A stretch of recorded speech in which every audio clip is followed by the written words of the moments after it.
Hi guys, so I've got the microphone adapter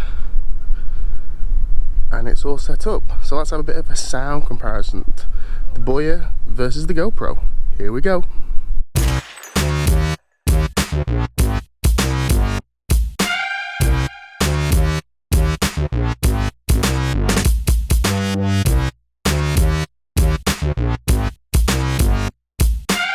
So we're shooting this in 4K 30 because I want it to be stabilized, and it's in wide view, and we have an ND filter on as well. So we're recording now on the microphone. It's quite a windy day, truth be told, so I'm wondering how good it's going to sound. Obviously it's got the dead cat on, so hopefully I'll be knocking out a lot of the wind, which you do pick up quite often on these. I'm not speaking particularly loud.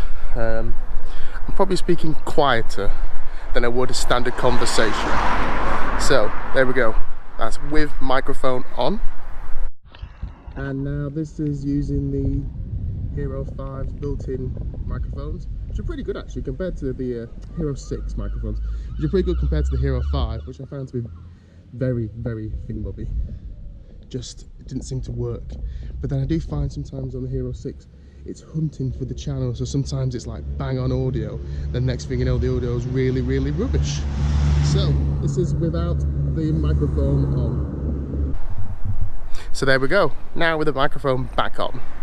Let's play back the footage and see what we think. And when you watch this, it'll be like when I first time I watched it. And we'll see if it's any good and if it's worth buying the adapter. The adapter is a bit of a pain because it's massive.